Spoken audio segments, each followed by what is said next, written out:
Hello, How are you doing? doing all right. Oh, good. So you're going to have them coming in from different locations. That Yeah, they're makes gonna. sense, Court. They can just come in from their offices instead of coming all having, coming to a certain Yeah, location. they Yeah. wanted to do it at Armsdale because of the hold on and the vehicle and everything, and that's where I got involved. But since Hmm. after that, and they're like, "Oh, well, we could just do it from JRTC." I was like, "Well, use your offices." Yeah, yeah. This is what I'm talking about. Then they don't even have to move and go anywhere. That's exactly Yeah, right. It's going to be interesting to just hear the different because they're different areas and everything, and for people to understand. I mean, really, when Bill said that initially about how he had this like it's like your team is made up of all these different people, but when it's the life you're leading, and he said, and I just looked and said, this area, and that's this careers, and that's this one, and that's this yeah, one, and that's what you're trying to get them to understand because they look at they think they know just from what they see. Oh my God, we do everything. Okay. And I'm saying, I'll have Corey, I swear to God, there hasn't been a career yet that somebody has identified that either we don't do directly or we do indirectly. Okay. And I'm saying it never fails. Okay. They come out, somebody will say, I want to be a doctor. Okay. I want to be a doctor. I want to be a nurse. I said, well, let me just tell you this, okay? These are safety sensitive positions. Many of whether or not you have your own doctors or you got MROs or whatever, that this goes along with the territory. It's amazing when they kind of go through and they say, oh, we didn't know that you all had anything to do with anything like that. Oh, yeah. just a little bit, maybe that. Hey, Miss Shanta, how you doing? Oh, I love this updated picture we have here. Ooh, I hadn't seen that one before. Hi, Miss Oh, Beverly. Hi, Corey. a little glamour, huh? Oh, I had changed it for oh, another meeting. I forgot it was even changed. oh, Shanta, it's beautiful. I mean, not that your regular picture is not, but I could tell us we have a little extra pizzazz here. So, no, with Corey Kate, you will not believe what's going on over here. I got it turned off. Okay. I didn't even go to the pack meeting. I told you I've been having problems with this tub, with the what did I tell you about that? No. Anyway, tub, okay. So the guys thought they had it. It is kind of a little bit like a month because like you put the water in and then it was like it was like, why is this getting so much colder? It's not getting anyway. So bottom line, the big deal will take place tomorrow, but it was coming out of the side of the tub. This is like the big tub in the back. It was like coming underneath it. It's like I've been telling you that there's something going on here that is beyond what you keep telling me. No, so anyway, yes, there is. It's got to be something that's uh, anyway, they just turned the water off that Water. goes to that, but they turned it off though. Thank God I got valves going different places, okay, but they turned the one in it's like let, well, you have to do something if you got water coming out of. I didn't even make it to the pack meeting. It's not. I was back in the water. Okay, that's all I can say. I feel bad because the water was coming and and they were anyway. So I don't think there were that many people at PAC. I felt bad. I couldn't, it was too much going on. Okay. Hey, Okay. Corey. So run down for me because I know I read in your email that you're doing your setup a bit different Yes. today. So yeah, So we're not gonna let have me know everybody what in the I same need to room. do. Yeah, they were doing it at Armsdale. They wanted like whole on there. They wanted the vehicle there. But then this one, it's less the hands-on people, and it's like more of the admin people. So like, oh, let's do it at the JTC. And then I was like, well, if we're gonna do it at the JTC, you got your offices. Go to your offices. Okay. So everybody will be coming in from their own like computers and everything. So there'll be Okay. different boxes, and they can talk to each other. And they can talk to each other. Now, I have a run here that's Cheryl. What I don't know if you meant it is Cheryl Freeman. Yep. Then I have Javier. Yep. Then I have Terry James. And Mm-hmm. then I have Tim Merzuku. I can double check on his last name. On his last Now, name, just to get I the guess we phonetic. just call him Tim. So, This, and wait a minute, I'm gonna call him Tim too. Okay, you know what I'm yeah, saying? Say, Tim, would you introduce yourself? That's yeah. it. This is interesting. Okay. Now Okay, is that's Bill also gonna what I, Miss Beverly, that's also what I wanted to make sure of. I'm just in the background, right? right, you're in the background. Okay. As soon as we get make sure Corey has what he needs, and they're gonna come in as they're gonna all be there, but they'll come in as the boxes, okay? And then let me ask you this, is Bill going to introduce or do I because I'm good with it. You all have been so gracious with your time that I can take it I can take it away so that but well, however you have it planned.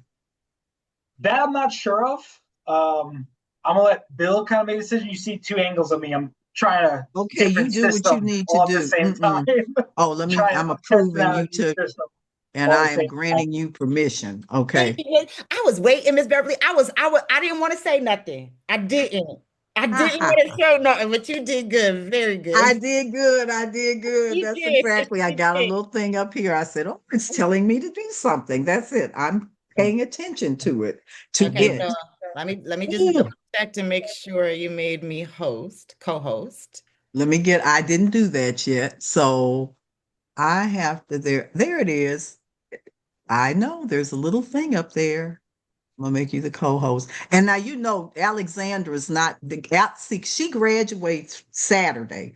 So she's not now she may surprise me and come today because she's got her rehearsals tomorrow and then she got the graduation on Friday. I don't think she is, I and I told her don't worry about it. I don't told worry her about that it. She gotta Corey, graduate. Miss Right, right. That Beverly, you'd have bring your camera oh, down. Bring your camera Oh down. yes, room. We call oh. that headroom. You don't Yep. want to think of When Tilting you're airplanes, toward doing that on the planes above camera, you. all I do is just adjust the screen. Yep, Oh tilted no. towards you, Miss Bev. Nope, nope. Go back up. There you go. There you go. There Oh, you go. Yeah, we There used you to say we don't want airplanes flying over you. go. No airplanes well. flying over you. You still got a lot I'm more. okay. You want to come down a little bit Oh, more? I want to come down. Not really, Okay. but if you There, insist, okay. there you go. Ugh, we don't want to do that. Oh So I God. got a chance. I'm going to run the video. Make sure video runs all right. Okay. Full screen. They so fancy. Today, we're taking you inside the place where Jacksonville's autonomous future is being built. Welcome to the Jacksonville Transportation Authority's Autonomous Innovation Center, or the AIC. We're in downtown Jacksonville in the La Villa area. How does that sound for everybody? It's That's it. very That's good. great. That was Perfect. very good. You're Now still you're a gonna little let this. Are glitchy. you gonna You let this still, one play again for to start it? Yeah, yes. We'll start with the Good, good, same kind good. Okay. of. Because the way we look at them as each just being kind of self-contained. Okay, so this is good that we have the video in both of them. That'll be good. Yep, yep. We'll still play the Okay. video. That let me give them a call. I'm gonna go ahead Ask and Bill, run. is he gonna introduce and then you'll do the video and then we'll go to the speakers, Yeah, okay? yeah. He'll throw it to me to the video. I'm gonna run downstairs real quick, make sure everybody's all good. So I'll be That's right. Tell them that they all have to get in their Sunday best, okay? I you know. got I the gotta best sit up. lighting. You I got the gotta best sit up lighting. and I will be right back. Okay. I gotta sit up. I see. I did. I gotta go to Africa Town after this. Okay, but anyway, but this thing with this tub has been going on for about a month now. Okay, and it like said, I told you. Okay, I've been telling you, and so it just started. And I noticed it the first time I noticed it. It was early one morning, and I have like these fluffy uh rugs. Okay, and I Okay. left to go. I got out the bed to Hey, go Miss to the bathroom. Beverly, real quick, I'm gonna pause the recording. Oh yeah, this is like we don't need to have the Yeah, I'm gonna bathroom. pause it, but I'll know Okay, when I got a timer to when to do it 2 minutes before we start, just so I can before. edit Okay, it that. was hilarious. Do we still have a minute? Because I don't want to. So of course you had all these lawyers, planners, and all of that who were part of the office of what the Office of Public Transportation was, because you didn't have actual operation directly by the public. They were private. They had UTRAN. So you had all of us, or the us's that they were, we knew nothing about running nothing. Okay, you know what I'm saying? So then January 1979 comes up and we have full operational responsibility, sitting up with all these advanced design buses that didn't work. Okay.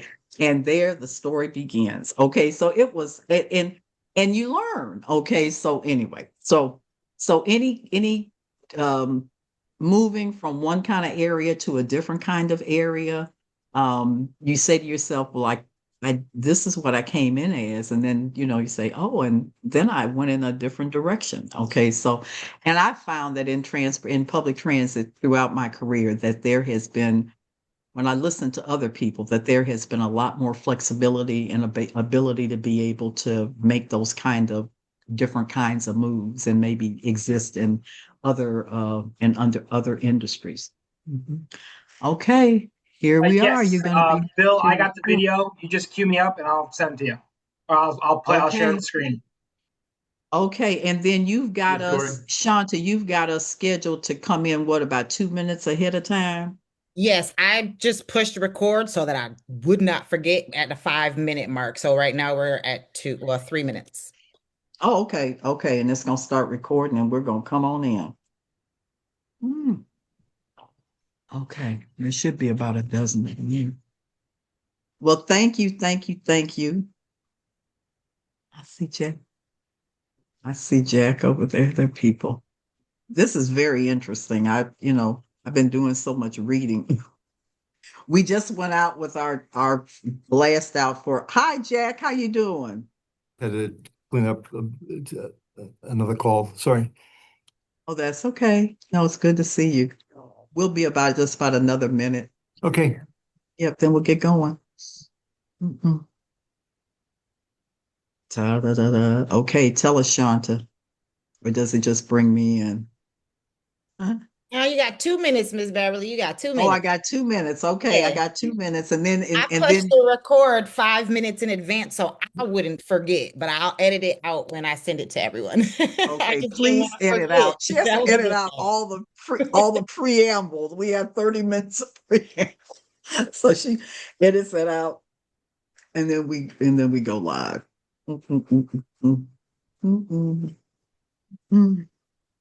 I'm excited. I want to hear what everybody does. And Bill, I'm gonna turn it to you, Mr. Frazier, and our Chief Innovation Officer, and all of those good things. Okay, and you will take it away. Perfect. Okay. Oh, Shanta, I really do. She changed her opening photo, so I gave her a lot of grief when she first did. I said, "Oh my goodness, beautiful." Not that you're not; the other ones don't look nice. Mm-hmm. There we go. All right, whenever you're ready. Okay. From Reed. Do I need to do anything else? Nope, all you have to do is speak. Okay. Well, all right. I'm going to approve this. This is my last approve. Well, hello, everyone. Okay. It is absolutely our pleasure again to welcome everyone to this is our 102 on autonomous vehicles. Okay. And really this whole area of just thinking through what is really the impact of new technologies on public transportation. And I know the first thing that everybody in this day and age immediately thinks of is kind of broad scope artificial intelligence, and then the big one, if you will, that is the one that gets focused on in transit right now, is truly the whole area of autonomous vehicles. And so we're very, very pleased to have Jacksonville Transportation Authority be the one to anchor this set of critical conversations. They are, with NAVI, absolutely the first in our country that actually has the automated system And so the autonomous system. And so what I want to do now is turn it over to Bill. This is our second piece.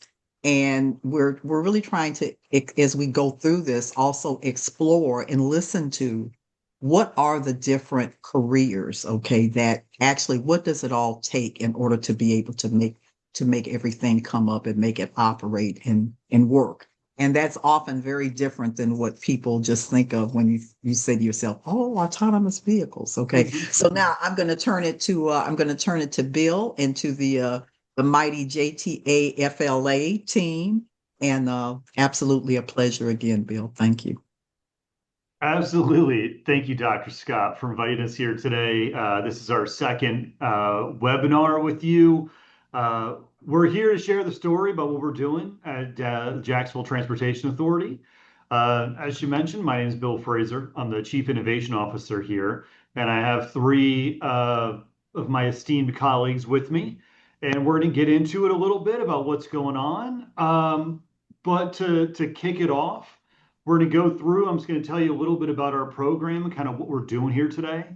And we're going to get into some intros here in a little bit, but I definitely did not ever think I would end up in public transportation. So to put it out there, I didn't think I ever would, but I am, and I hope I end my career here because I really like what I'm doing.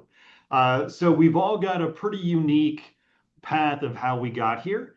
And what we have with the Navi program is part of our Ultimate Urban Circulator, or U2C. It is the first fully autonomous system that operates in public transportation. We have 14 vehicles. We operate 6 at a time at 7-minute headways. Behind me, I put up our Automation Innovation Center, or Autonomous Innovation Center, and that is where we operate the system out of. So with that, we travel around downtown corridor, the Bay Street Innovation Corridor, and we move people every day. So this is the first one. It integrates fully into the rest of our system. It's a great opportunity. Currently, it's free. It's a great opportunity for people to move around the city and not have to take their car or park, or if they want to walk, they can hop on the circulator. So it's a great opportunity for people to get around the city. We've got a video. It's about 6 or 7 minutes long, and it's going to walk you through everything since you couldn't be here on site today. We've got a video that's going to walk you through what the Navi system is. It's going to show you the AIC, the vehicles, the people that operate it. And then we're going to get into introduction to our panelists. They can tell you their story, and I'll kick that off to kind of set the tone. And then I've got a couple questions, and by all means, I definitely want to leave some time at the end for the audience. Definitely want to leave some time for some Q&A. We can talk for hours about this, so there's definitely going to be no shortage of material, but we'll try to get through our portion pretty quick so that we can open up to Q&A. And if there aren't any questions, which is rare, but if there aren't any, I have plenty that I can ask the rest of our panelists, because without them, JTA wouldn't operate and the Navi system wouldn't operate either. Everyone brings their own expertise as a piece of the puzzle to keep this thing moving. So with that, again, thank you for letting us be here. We always like to be able to tell people about what we do and introduce others to what you can do in public transportation. So with that, I'm going to hand it over to our specialist, Corey Gaynor, and he's going to launch the video. And after the video is done, I'll jump back in and kick it off. So thank you.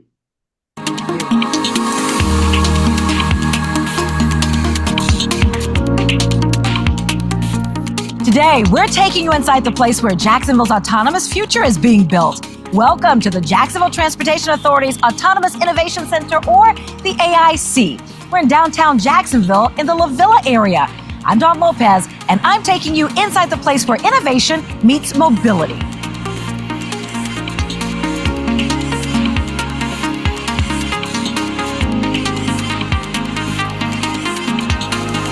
This is where the Navi Autonomous Vehicle Program comes to life, where engineering, sustainability, and smart mobility all come together to move Jacksonville forward. The AIC was created to answer a simple question: how do we build a smarter, safer, more connected transportation future for Jacksonville?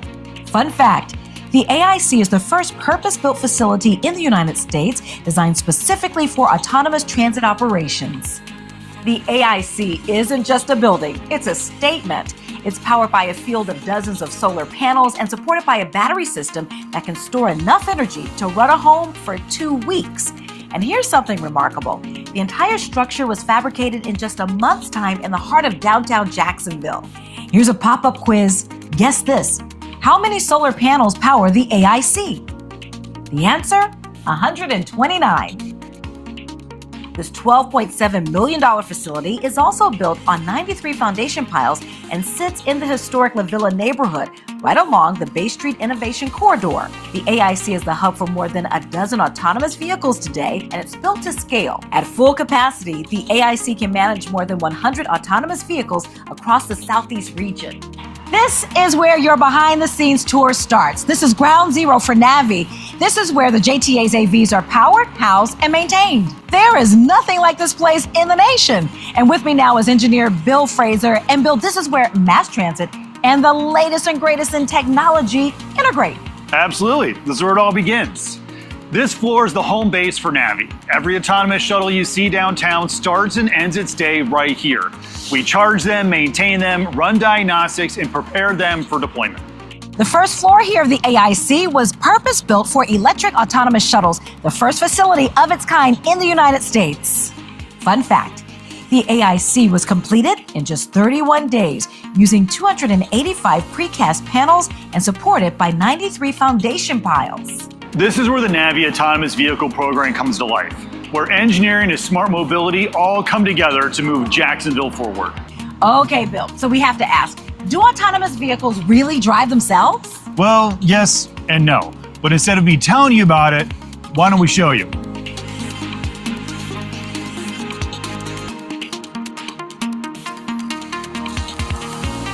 So it feels good in here, there's AC, there's Wi-Fi, very comfortable. I want them to come away with this knowing that they're driving in an autonomous vehicle. They're riding in an autonomous vehicle. We have a shuttle attendant that's there for safety purposes and also to help our ADA customers who need to use this wheelchair ramp. So that shuttle attendant's there just to make sure everything goes smoothly and to help our customers out. Fun fact, the AIC uses a private 5G network to monitor autonomous vehicles in real time. Let's talk about these shelters that we see here that are all along the Bay Street corridor. They're pretty nice. They sure are. Here we have two-way video phones that call directly back to the command center. If you have any questions or any concerns, you hit a button, you'll be talking to someone face-to-face back at our Autonomous Innovation Center. Ramp requests, in case you need the ADA lift. Also call for help in case there's any type of medical or safety or security issue. Speaking of safety and security, you'll also notice that we have cameras at the station as well as all along the Bay Street Innovation Corridor. These cameras tie directly back to our command center so we always see what's going on to be able to keep everyone safe. We also have a message board up here. We have a monitor that displays what's going on. Here you can see that it displays that the Navi is currently free. And then behind us, you can see a map of downtown that highlights the Bay Street Innovation Corridor.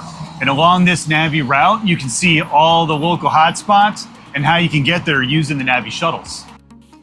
And here's something most people never notice, these special traffic signals. These aren't for your ordinary driver, they're dedicated for mass transit and for Navi. Actually, Dawn, it's a TSP, or Transit Signal Priority. It's that signal you see behind me, not the red, yellow, green, but the other one. That's specifically for transit. So our Navi shuttles use it to safely and efficiently go through the intersection. What happens is all the other lights turn red, and this allows our shuttle to go through the intersection safely and cut over to the left lane without being interfered with by the other vehicles. Fun fact, the AIC is the command center for Phase 1 of the Ultimate Urban Circulator, a 3.5-mile autonomous mobility network.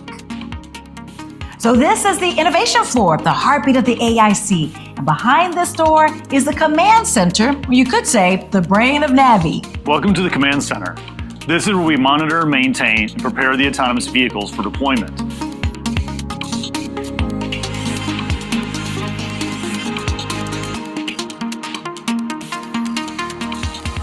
From here, you can see everything that's going on.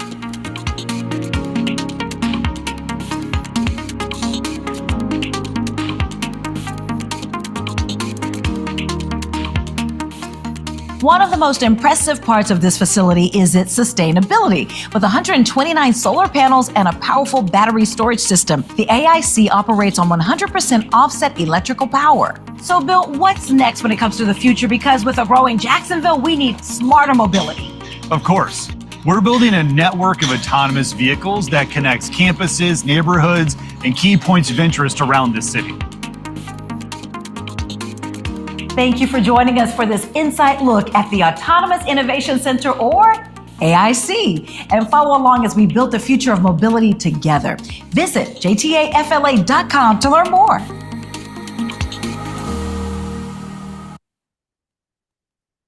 Bill, thank you so much. That's great. This is wonderful. And we know that you saw these are self-contained, so we ask them, would they please go through this background again so that whoever winds up pulling the tapes, they get it. Okay. Bill, take it away. All right. Excellent. Well, beyond working here at the JTA and helping run the U2C, I'm actually a part-time actor now. No, I'm just joking. I feel like with all the videos we do. We're going to get going. I'm going to give a little bit of an intro to myself, kind of set the tone, get things moving, and we're going to be able to share how we got to where we're at, how we contribute to the JTA, to the autonomous system. We're talking about careers, innovation, and what it takes to bring this whole thing to life. So as we go through, there's a few different topics that we're going to touch on to make introductions about ourselves. We're going to talk about kind of where we went to school, what we studied, a little bit about our career journey, and then a little bit about what we do today at the JTA with the program. So as we mentioned before, I was not planning to be a part of public transportation when I started. I went to school at GMI. It's now called Kettering University. It's in Flint, Michigan. I went there to become an automotive engineer, and I graduated and was an automotive engineer for a few years and for about 20 years. And that's what I did, and that's really what my background is. And I got into going from big engine, big displacement race cars to hybrids to electric vehicles. Kind of this transition as things were coming along. And this was back in, the mid 2000s when I was getting into electric vehicles, and I saw the trend. I really enjoyed that, and I just followed through with it. And I've been involved in a few different startups and electric vehicle companies along the way. I took a break for a few years, about 5 years, and I started my own brewery, and I was operating a brewery for about 5 years. And the underlying, theme in all my career positions has always been engineering. Any of the jobs I've ever had has laid the foundation is engineering. You've got a problem, you've got parts, you put them together, and you can sell them. It doesn't matter what it is, whether it's car, beer, autonomous vehicles, transportation, whatever. And then eventually I came into the JTA, being a Florida native. I was living here in Florida, and I saw this opportunity come up with autonomous vehicles. So I found my way in and joined the team. So I'm really fortunate to be a part of this. It's cutting edge technology being introduced to the public. And as I've gone through my career, it started out as designing, developing, and building vehicles. So moving 1, 2 people at a time. And then as I progressed, what I really started to notice, what I really like is really the design of moving people. The systems of moving people, not just one person to one spot. It's the entire system and how you can bring that together with new vehicles, new technology, however it may be. So I'm a mechanical engineer, but a lot of the work we do deals a lot with electrical engineering, cybersecurity, a variety of other things. And how I got to here has been a bit of a convoluted trip and a bit of a wild journey, but I'm here. And that's what I was saying before. I really like the idea of public transportation and how you move people around. And you can use new technology, you can meet new people. There's a lot of new things going on. And being in public transportation allows you to get into the room with other people and other organizations that you may not be able to from the private sector. So I find that to be pretty interesting as well. And I've met a lot of really interesting people. Some of them are here with us today that we work with.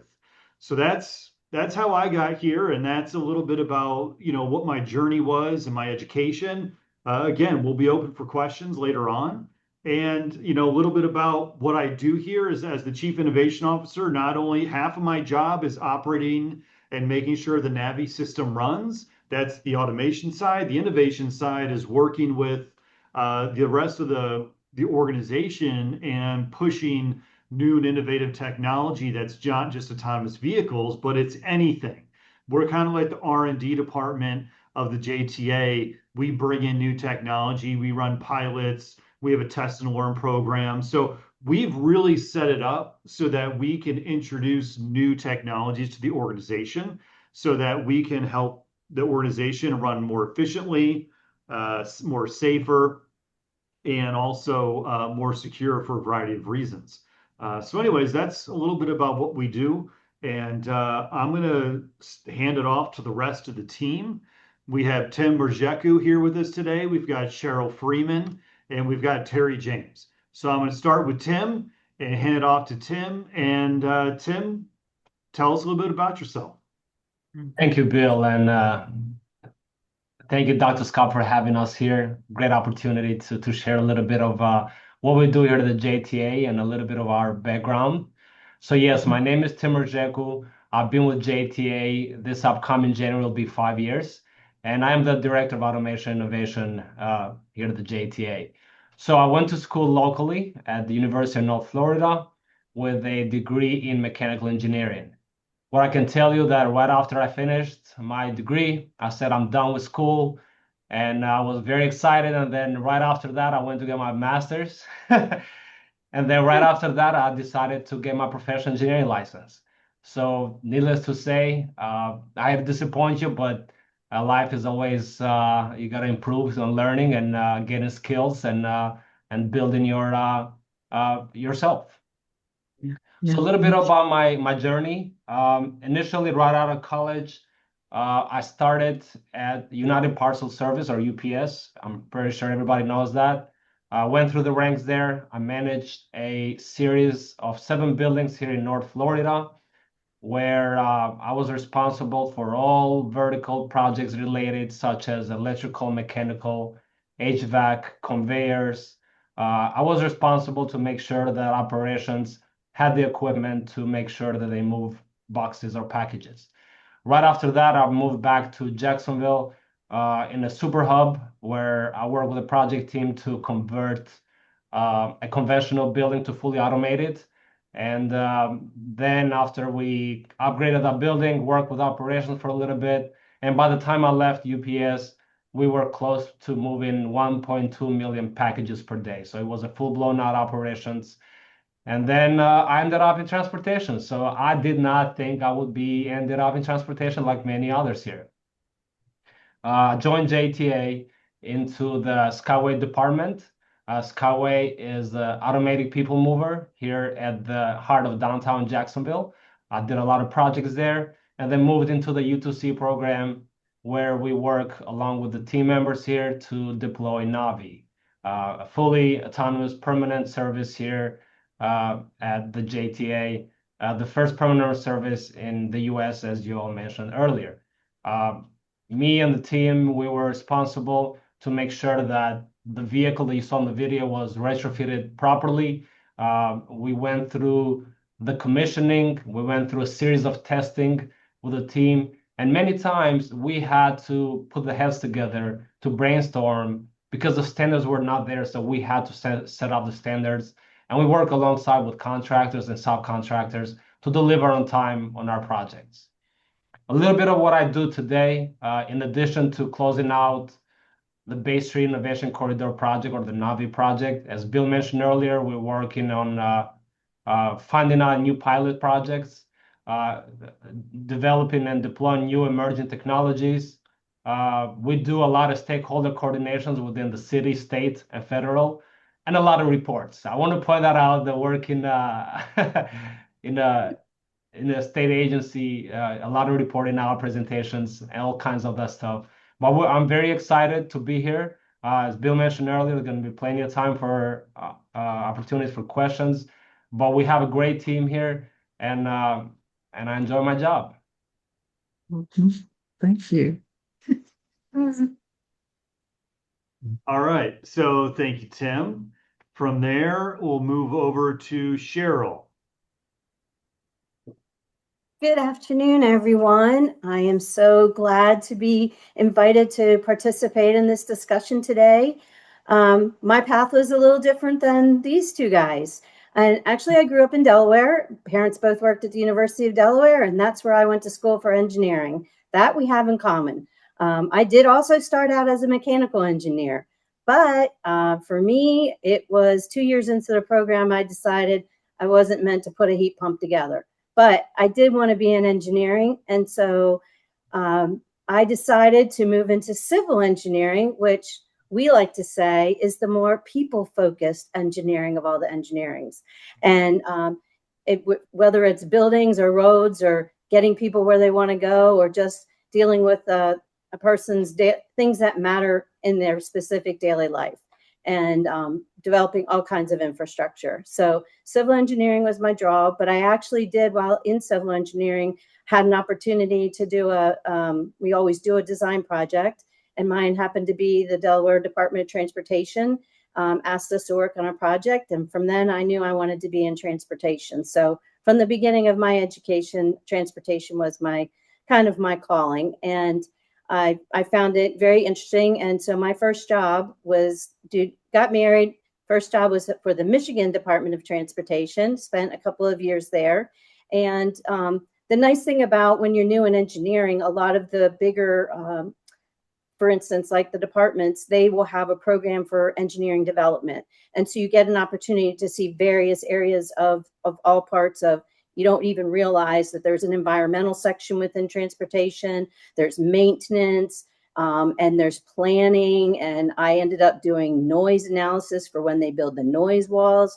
So there's a lot of different things that go into building infrastructure that you might not even think about. And so I spent 3 years there, and then with another job transfer, ended up in Jacksonville. And I've been here 3 decades. And but that was my introduction into the private sector. So I've been working in consulting for over 2.5 decades. And it really, to understand the private side is working for, it takes a lot of different resources to make these projects happen. And I think the guys have said that. And so many of the agencies, based on different funding structures, have private consultants to support their work and support their team. And for me, I was fortunate for the last nearly 20 years as part of my private industry to work for the JTA. And I've seen a lot of their major pioneering projects from the ground up. I'm not going to give you the year that I started helping them, but it was, they were launching their bus rapid transit system. And I was quickly became familiar with a lot of the federal processes, and there's a lot to mention reports. There's a lot of background planning documents, technical documents. And so that's probably more my niche, is to be a technical writer. Somebody had to write. Most engineers don't like to write, but we are a team of writers, and it comes from explaining technical aspects of a project to actually we have to communicate our story about our project to the community. And so I do a lot of that work as well. And so when I landed, so after all of my time in private industry, my last 5 years, I actually left to an engineering firm and did my own firm for 5 years. It was at the time of my life that the kids graduated from college, and I said, I've always thought about it. I'm going to try it. So for 5 years, I was on my own. Unfortunately, I started the year that then COVID hit, not a couple months later, and didn't have anybody to talk to. So it was a little difficult, but I made it through. And I still maintain very good relationships with all of the partners I've had and all of the different agencies. And last year, decided I just joined JTA in November. And I was very happy to do that because I feel like it's a final chapter. I'm going back to the public sector where I started. And I've watched these projects develop, and I thought, you know what, I would really like to be in the inside with the team to see that some of these big projects come to life. And what you're seeing with the Ultimate Urban Circulator, we started that with a story and an idea and a vision that we communicated to get a grant. And I was part of that team in the original vision. And so, and that was, so that was what, 2018. So that's a few years ago. So it takes some time for the story and the project to come to fruition. And so my role here is, at this point in my career, I'm a senior program manager here at the JTA. And in this group, I actually have the opportunity to work on a variety of projects in my role. So I'm more of a senior advisor, and the Jacksonville Transportation Authority, in addition to the autonomous system, we do lots of other infrastructure projects, including roads and all the other areas of transit. So I'm fortunate to be involved in quite a spectrum of projects. And I think, that's, at least at this point, it's managing a lot of resources. And as the guys have said before me, it takes a lot of collaboration and a lot of different expertise to bring some of these big projects together, especially one like this in a downtown environment. And we can talk more about that later if you have some questions, but that's my role here. Thank you. Thanks, Thank Cheryl. you so much. Oh, I'm just taking notes. Okay. No worries. This is so good. So Cheryl is an amazing technical writer, and as you mentioned, it takes a lot of different roles and expertise to really get any of these projects across the finish line. Now, on the panel here, the three of us are engineers, and Terry's not an engineer, thankfully. She she provides a different perspective. But as Cheryl was saying, I'm glad that she's good at writing. We just did a white paper, and it couldn't have got done without her because I tend to write in bullet points. That's about the extent of my abilities. When I went to school, part of the reason I went to be an engineer is that when we took the SATs back then, I think I pretty much aced the whole math side. I think I got it perfect. If not, it was close. But on the English side, it was abysmal. I mean, it looked like I could barely even know how to write my name. So I figured at that point, I need to do something with numbers and become an engineer. Although I've had to manage that because there is a lot of report writing, as Tim mentioned, but having someone that understands how to put a paper together with a flow is definitely an asset. So there's always a need for every type of skill set in any of these projects we do. And everyone's got a different set of skills, whether it be managing, whether it be the engineering side, the project management side, the writing side, finance. Corey here was before, I don't know if he's still here, but he's our AV specialist. We couldn't do this without him. It takes everything. So from that, I will hand it over to Ms. Terry James, and I'll let her kind of tell her story. But as always, it takes all of us to do any of these projects. We couldn't have done it without anyone here. So, Terry, hand it over to you. Thanks, Bill. Thank you, Dr. Scott, for this opportunity, this great opportunity. Yes, my story is quite the opposite of Bill, Tim, and Cheryl. So I am a native of Jacksonville, Florida, Duval. I am a native, and I went to school. I graduated from University of North Florida, like Tim. My degree was in business management. I originally went for communications because I love interacting with people and talking, so forth and so on. However, it's like a kid in a candy store. You like a little bit of this and a little bit of that. And then it's like, okay, what do you do? Because actually, I should probably have maybe 500 college credits because I kept jumping from one thing to the next thing. And it just rounded out that business management was the best fit for me to get her done. So I did graduate with my bachelor's in business management. From there, now I'm currently in the Executive Master's in Public Policy, my graduate program. We finish in in 2 more semesters, I'll be done with that. Yay. In, like I said, in executive in public policy, excuse me. And my career journey, again, was totally different. I was in the private sector for many years. I did over 20 years in insurance, but I was in the finance department. So I have like 25 plus years in finance. So I retired from the public sector, and true story, I was in church and an ex co-worker saw me and asked me if I wanted to come over to the public industry in transportation. No, I don't think so. It'd be a great opportunity. It's still finance. Okay, I'm at, over 20 years, so maybe a change is good because you get comfortable. And I came over into the public sector, totally different beast. I was like, did I really want to come over here? Because I was comfortable where I was. But coming over here, my eyes have been opened to things that I never would have even imagined, not just from the innovative perspective, but public transit in general, all the moving gears, all the moving parts.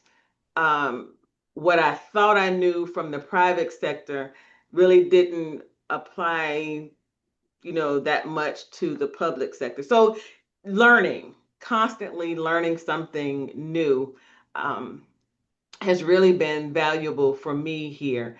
And I don't have a problem asking a lot of questions if I don't understand, because I want to make sure that I get the whole concept of what's going on. So being with the AI team, being with the Jacksonville Transportation Authority, when I started, again, I was in finance.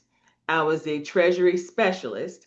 Then from there, I went to Office of Small Business and Community Impact. So I basically went to certifying small businesses to be eligible to participate and work with the JTA. So certifying small businesses.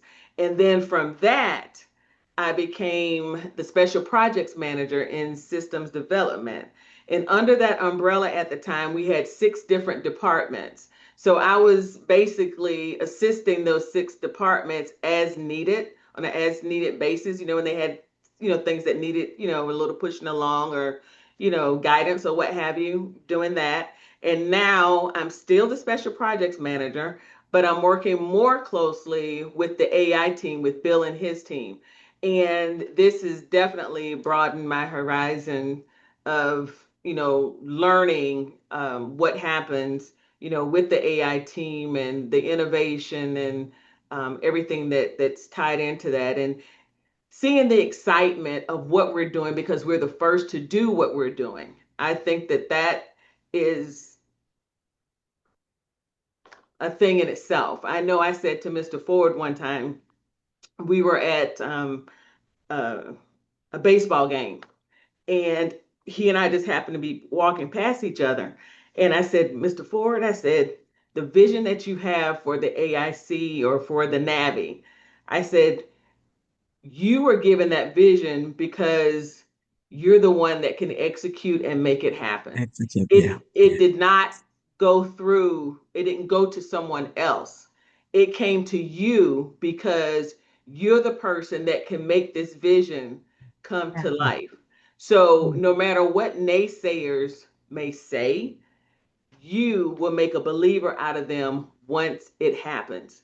So he just smiled at me and we enjoyed the baseball game. But, it's just wonderful to give people accolades, not that they're looking for it, but to say that you appreciate what they're doing and the thought behind how you want to make an impact in the community speaks volumes. So again, what I do at the JTA is I'm a special projects manager and I work closely with the AI team and with the systems development division and all of the departments that fall up under that umbrella. So I was short and sweet, but yes, that is it, Bill. Oh my goodness, this is exciting. Okay. So so now tell me, Bill, because I'm gonna take it. I have so many questions. Okay. I know you got questions, I got questions, but I want to turn it to those who have been able to join us today. I see some TTC in here and some AC Transit and some Rhode Island bridges and tunnels and tolls and everything else. And so anyway, would you please raise your hand if you would like to ask a question?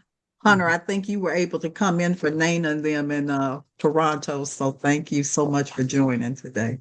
Okay. Yeah, it's All great to right. be here. Thank you. That's it. Thank you. Okay. Don't be shy. You all have never been known to be shy. Or they can Okay. put the any questions in the chat. In the chat. Yeah, feel free to do that. Yeah. To Okay. to kick us off with questions, I've got a question for. Oh wait, was someone asking a question? I'm looking. I didn't see one. All right. Shanta, you keep me clean. You keep me good now because you know it'll get past me. Okay. All right. Well, I got a question for Cheryl. Okay. Cheryl's responsible for managing and launching large, major construction and capital projects. So within the organization, you've got operating money and you've got capital money. Operating money is to keep things operating, it's how you pay your daily bills and all that type of stuff, or monthly bills. Capital is the money that we collect from the local option gas tax, federal grant money, FDOT money. Like a large capital project is we get grant money, we bring in this money, it's for capitals, for assets, like the AIC building that you see behind me that we showed before in the video. So she's responsible for launching and making sure that those projects are executed on time and always under budget, usually early and under budget if you're dealing with Cheryl. The question I have for, posed for her is that, what advice would you give students who are interested in construction management, infrastructure, or large scale project delivery? Because that's something that I can't even wrap my head around, and I've been working with her for years. So, what advice could you put out there for these students and young professionals coming up? Whoop, sorry, had to unmute. Yeah. Wow, thanks, Bill, for that large question about project delivery.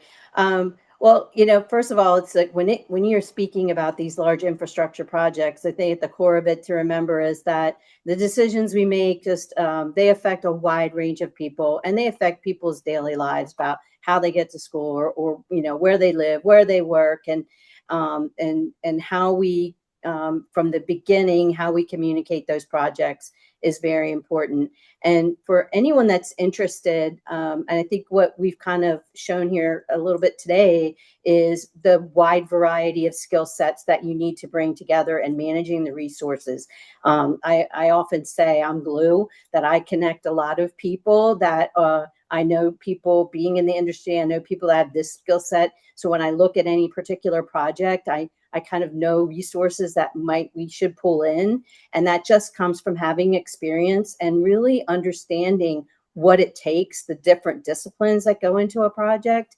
And in the very beginning, as part of, the foundation of engineering with infrastructure just kind of goes hand to hand. And then a lot of it is something back to Bill said about just getting some of those basic skills with problem solving. And there may be other degrees, like I'm a civil engineer, but there may be other degrees like math and other things or other sciences where you really can get those skill sets of really being collaborative problem solving, because you do have to work with a lot of other disciplines, but it does take some expertise. And it's fine that there's some people that just want to work in one particular area. They just want to do roads.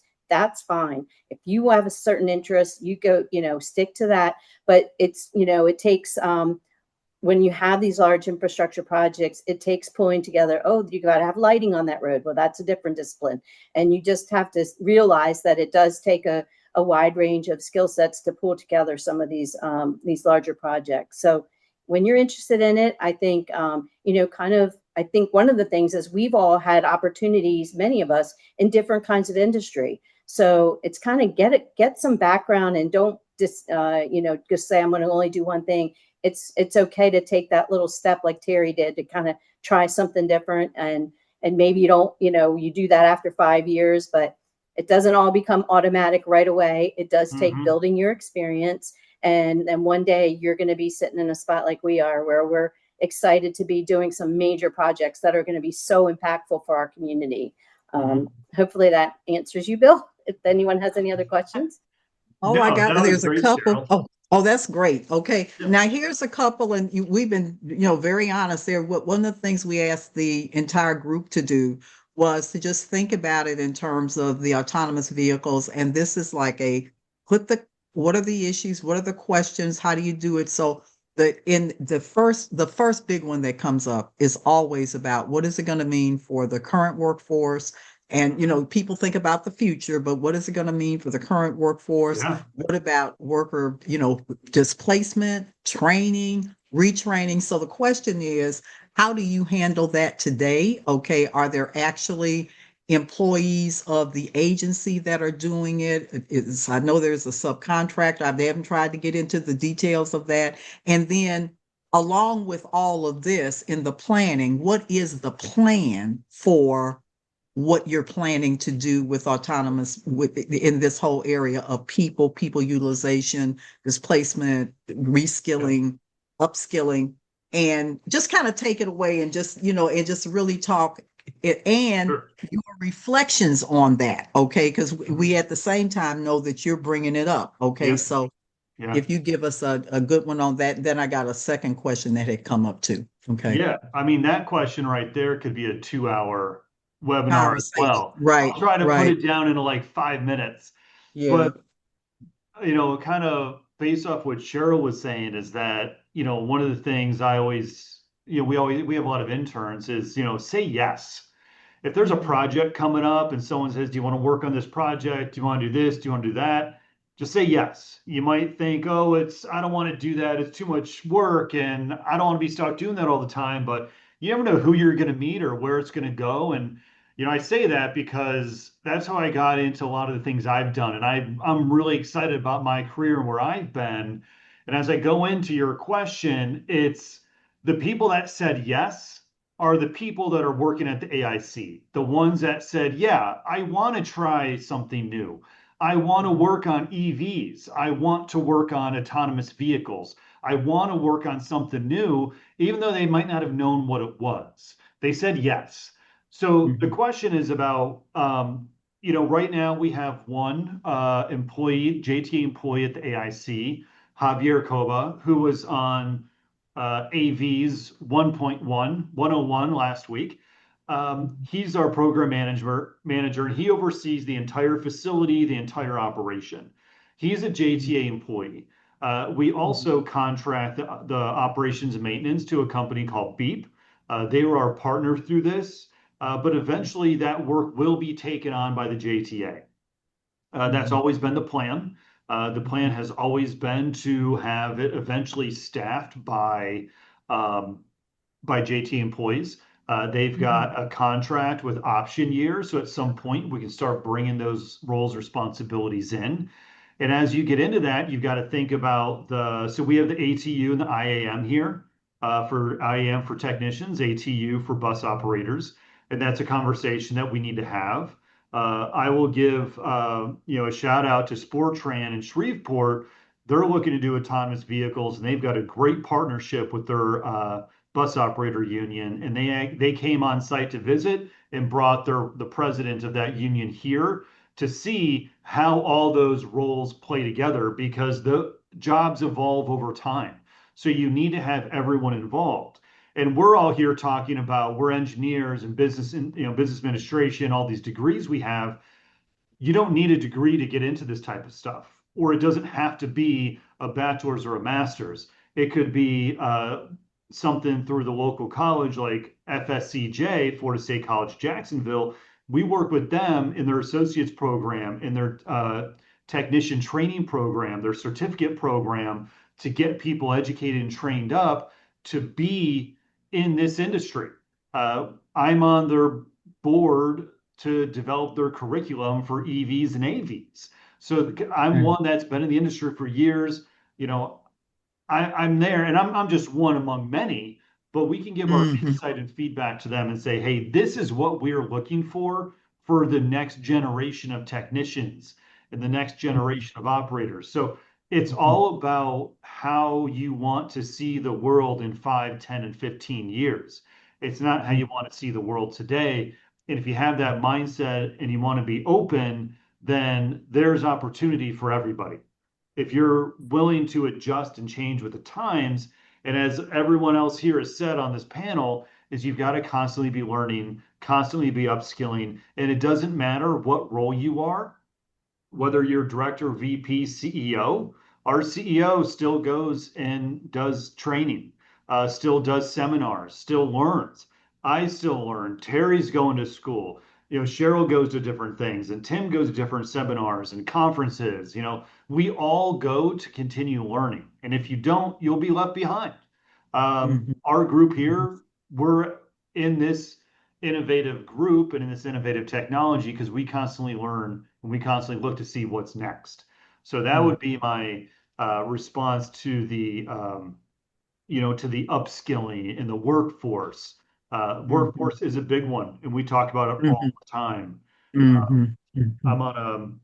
I've been on a few panels here and there talking about workforce. We talk to people all the time about it. So anyway, that's the workforce.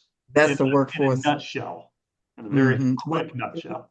Yeah, well, what I'm and we're really gonna hit this very hard at the June session that we have, which is really taking the global look at where are we as an industry, okay, going to come out, not come out, how are we going to make all these pieces work, okay? Because everybody's own immediate situation is what their situation is. But what is the game plan for the public transportation industry, okay, in terms of how all these pieces come together? But I hear you. So, basically it's a subcontracted out now to a subcontractor. They have a period of time. It's always been your plan that ultimately it will wind up being JTAFLA. So then we start. If this happens in every conversation I don't care where, is that all right? Well, now how do we do this?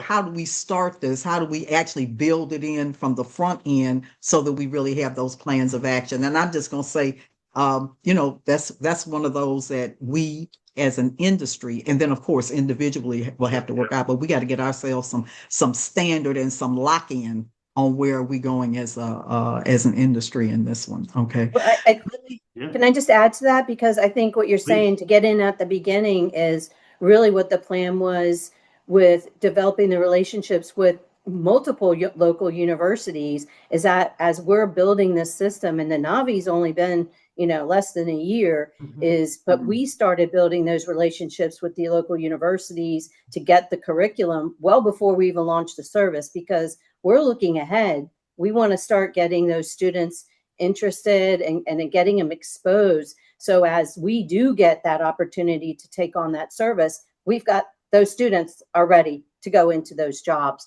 So I think it's that those partnerships, as we were planning this, 8, 10 years ago, we had even discussed then, how is it that we're going to build that workforce that's going to maintain these AVs, that's going to do this. And I have seen our industry.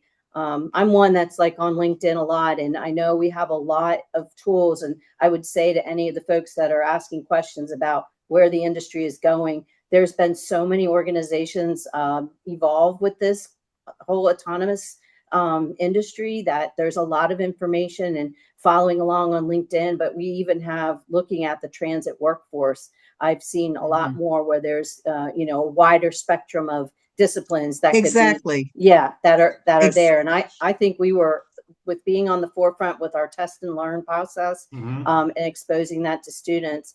And I know Miss James didn't say a lot about this, but we also have where we are getting to the high school and the middle school and really have a travel road show. I mean, and all of that is building that workforce of the future, and not only them, but getting their parents to understand it. And so I really think it's when you do something like this, it's community wide.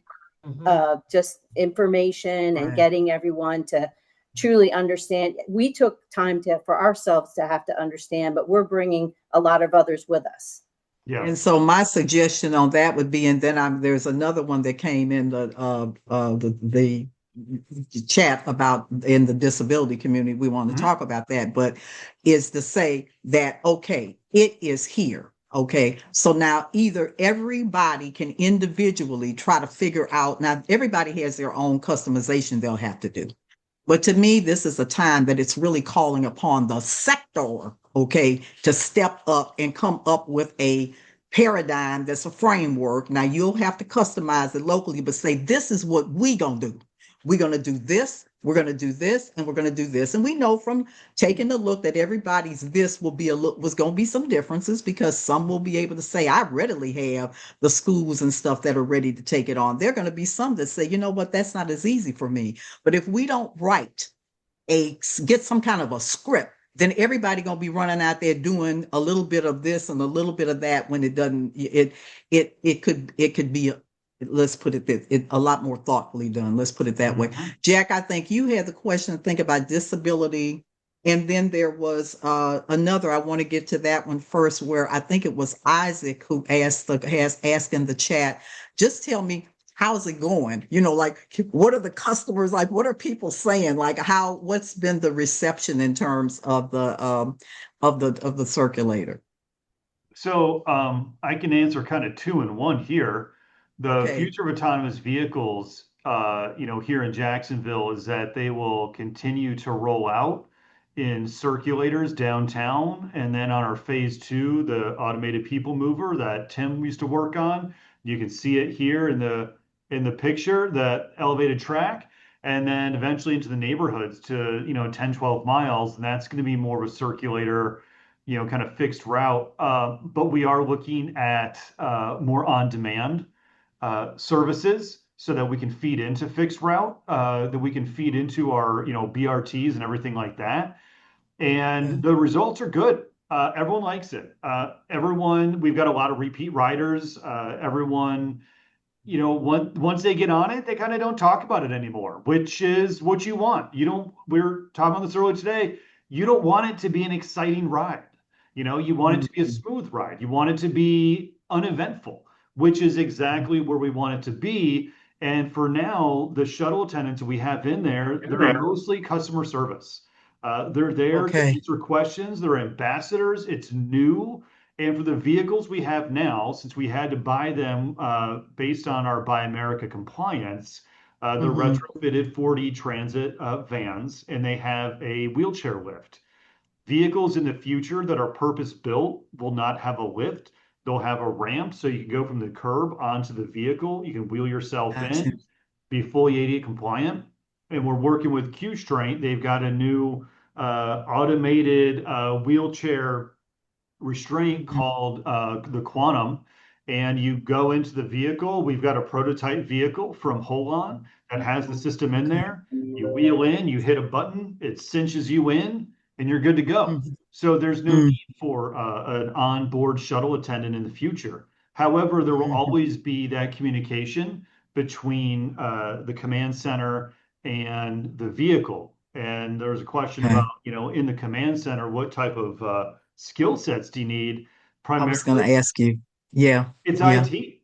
You're running a sophisticated software system and a fleet of robots. So it's really IT and customer service. The degrees they have in the command center range from associates in IT to bachelor's in electrical engineering, but it's primarily IT and customer service is what we're looking at. And that's kind of that's kind of how it's going and where it's going. So it's able to kind of wrap them all up into one, because they're very closely tied together. Okay. I've often thought about operating systems. I say, now this is the old fashioned, but I say if you walk into mine, I've got people on the board and they're looking at buses, trains, and whatever. If I go into Excel Energy, they'll have their board, but then you're looking at solar panel, whatever. Okay. But that the basic core competencies that are required for what you have to have, regardless of what you're looking at, have to be the same, okay, or very similar. And so the opportunities there too to be able to think about being able to have stackable credentials, portability. Well, where it's not just public transportation that you could be really looking at systems across. That is very, now so on the disability, we took care of disability. So you haven't had any like people who have said, or if they have said it, because you're the ones that are out there, when you the first one, you get it all. Okay, and I'm saying, but have there been things that people have said like, oh, well, could you do this different? Or we didn't like, are those that you would say to yourself, like, if when we get ready to do round two, these are things that we already know that we're picked up that we think that we'll do them a little different or add this or whatever. Have there been any of those that have really stuck out for you? Yeah, there have been, but I'm going to throw this one over to Terry because Okay. Terry's been involved a lot with the public relations and the marketing, and that's something we haven't really talked about. But again, Okay. it's not just the team and the finance, it's the ambassadors, customer service, public Yeah. relations, government Yeah. relations. There's a Yeah. lot. The biggest hurdle that we've had has been the people side, not necessarily the technology side. It's Yes, getting indeed. everyone educated. Cheryl mentioned that. It's bringing everyone in. And so I'm going to hand this one over to Terry because she works a lot in organizing our events, our tours, and Yeah. working with them. So she gets a lot of good feedback. So I'm going to punt this one over to Terry to take this one. Come on, Terry. Bill. So, as far as customer feedback, what we did here, I was tasked to create an ambassador training program. And basically, what that is we would have train our employees on the ins and outs of the Navy and to help prepare the community for their writing experience. So, based on their writing experience, is where we would obtain all of the feedback from the customers. Because, again, like Bill said, we want the customers to have an experience of a different form means of being transported and not like it's Okay. a ride in a theme park. So we want Okay. it to be as fluid as possible. So with that being said, we had a gamut of writers that gave all types of feedback. So the ambassadors had this form Uh-huh. and they would talk to the customers and ask the customers, how can we make, what was your writing experience like? What would you Mhm. like to see different? What can we improve? What just simple things like even like at some of the stops, we have a digital board with the stops and we have a lot of construction that's happening. And we have, maybe a stop that's not functioning because it's an obstruction that's happening, in that area. So something as simple as putting an A sign out saying that, that stop is non-functioning, because I think we did have a situation where someone thought that it was coming there, but that one was shut down due to the construction. We're by the stadium, by the Jaguars, by this Jaguar stadium. We have a lot of construction that's happening there. So a lot of the construction workers were riding the Navy to get to their next destination, whether it's going to get lunch downtown or what. So the feedback has been very positive, referencing ADAs, referencing extending it from just downtown out to other areas of the community. I can imagine. It's the ask is, all the way down to, can it go to the beach? I mean, we're just getting all these different questions, but we have to reel them back in. Okay, we're just on a 3.5 mile loop is basically, Oh, where we are right now. But within that loop, we have like the stadium, we have the baseball field, we have yeah. the riverfront plaza. We have a lot of things that are within that radius that we point out to the customers as they're riding. And we've had people come from out of town just to experience riding the Navi. And then that provides another perspective of insight from, their Mhm. riding experience from their public, transit. So it's just the information that we receive. You can't just say put, this category, this category. It's all over the It's place. all over. If nothing else, everything has been positive. We retain all the information that we get so that we can analyze what the customers are saying, because it is Yes. about the community. So we Hmm. take all this information. We have a team that goes through it and say, we had these weekly check-ins or daily check-ins, excuse me, with Javier and his team. When people were riding, what experience did they experience on this route at this time? Everything is captured from the moment they step on until the moment they get off. And while they're in it riding, that's being monitored as well. So That's being monitored as well.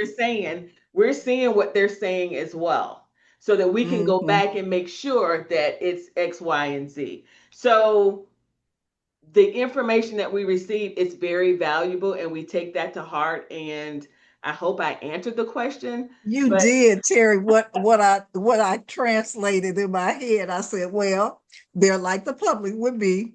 Well, what about this and what about that? And you need to take care of those what's about, okay? But that overall, when is it coming to my area? Okay, and I'm saying, Mhm. it's really, like when it's gonna be like not Navy 1, 2, 3, 4, and that's good. Okay, Dr. that's the Scott, real public. quick, a true Yes, story. ma'am.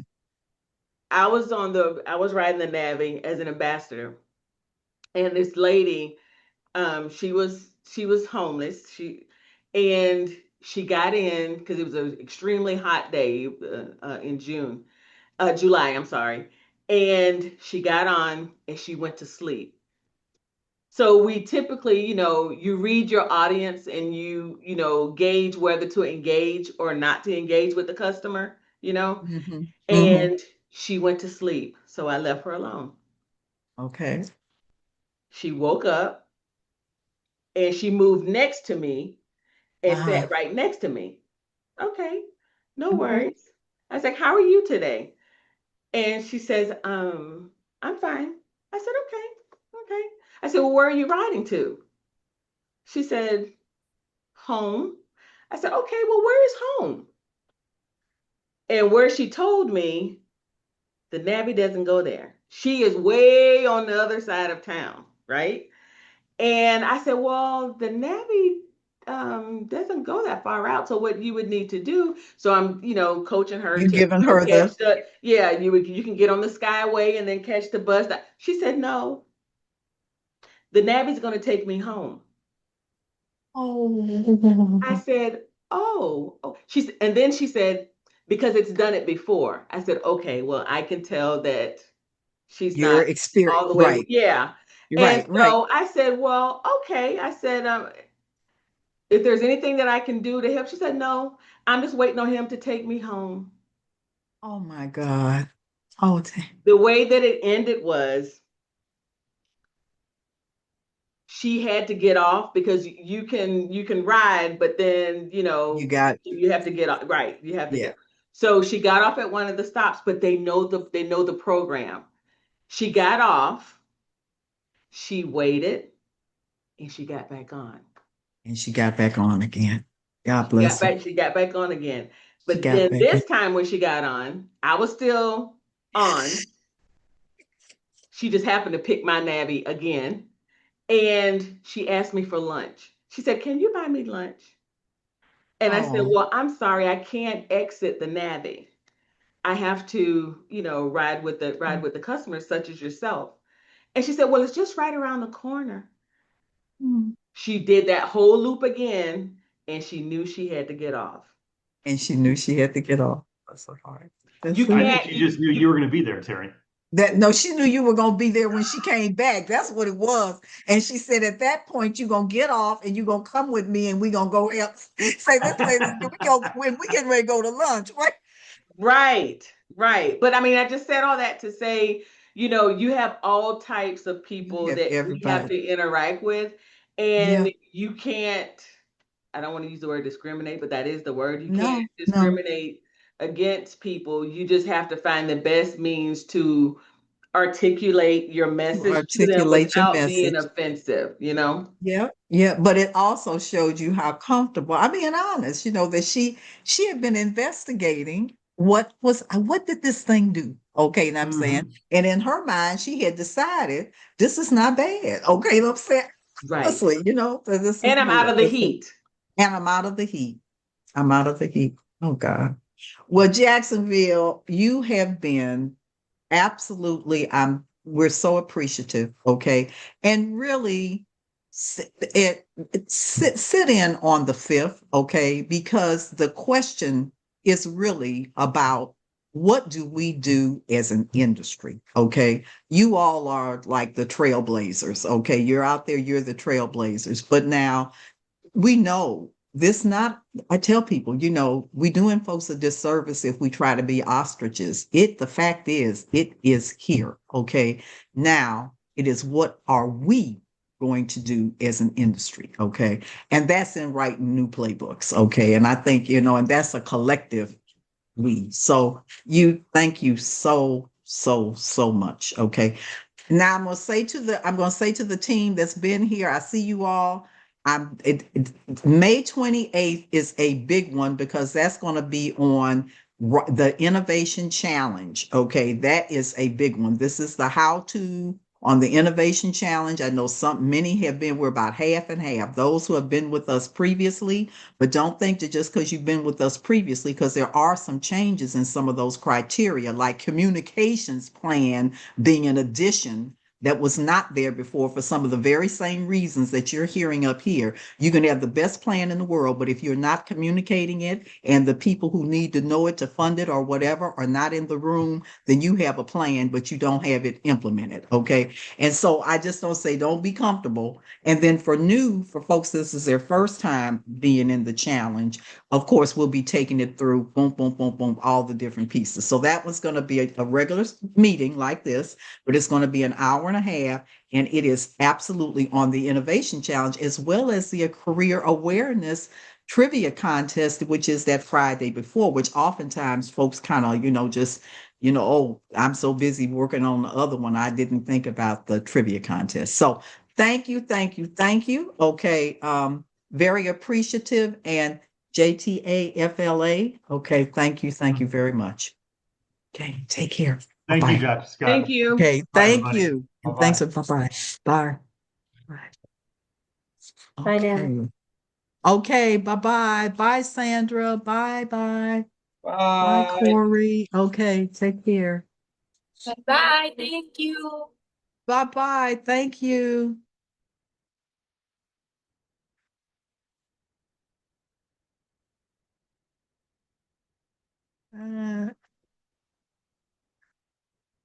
Okay.